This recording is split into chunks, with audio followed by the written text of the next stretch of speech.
যোৱাকালি আমাৰ নতুনপাৰা দুৰ্গা মন্দিৰত যোৱা ৰাতি এটা চুৰ হৈছে।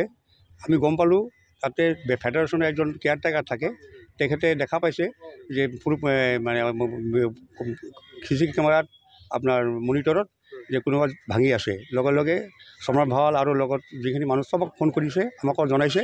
লগে লগে আমি ওলাই আহিলোঁ। আহোঁতে অতি সোনকালৰ ভিতৰতে সিহঁতে তালাটো ভাঙি আৰু যিটো ডান বাক্স আছিল, সেই ডান বাক্সখিনি ৱেল্ডিং কৰা আছিল। এই ৱেল্ডিংখিনি ভাঙি লগে লগে ওলাই গৈছে। আমি গৈ পোৱাতে সিহঁতে অলৰেডি ওলাই গুচি গ'ল। গতিকে এতিয়াতো আমি ক'ব নোৱাৰিম যে কোনে মানে কি কৰিছে কি কৰা নাই, কিন্তু আমি তাক দেখা পোৱা নাই মানুহজনক। আমি FIR দিবলৈ আহিছোঁ পুলিচ থানাত। এতিয়া বৰ্তমান আমি পুলিচ থানাত আছোঁ। দুৰ্গা মন্দিৰ নতুনপাৰা।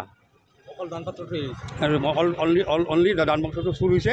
কিন্তু ৰাতিপুৱা আমি যেতিয়া মানে মন্দিৰৰ ভিতৰত সোমালোঁ, মানে পূজাৰী সোমাইছে, চালে মানে কোনো বস্তু লোৱা নাই। দান বাক্সটো লৈ গৈছে, তালা ভাঙি গৈছে। হা, ইয়াৰ পূৰ্ব আগতে একবাৰ চুৰি হৈছিল। তাতে তেতিয়া মাৰ সোণ গণ চব লৈ গৈছিল। ছেকেণ্ড টাইম হ'ল এতিয়া।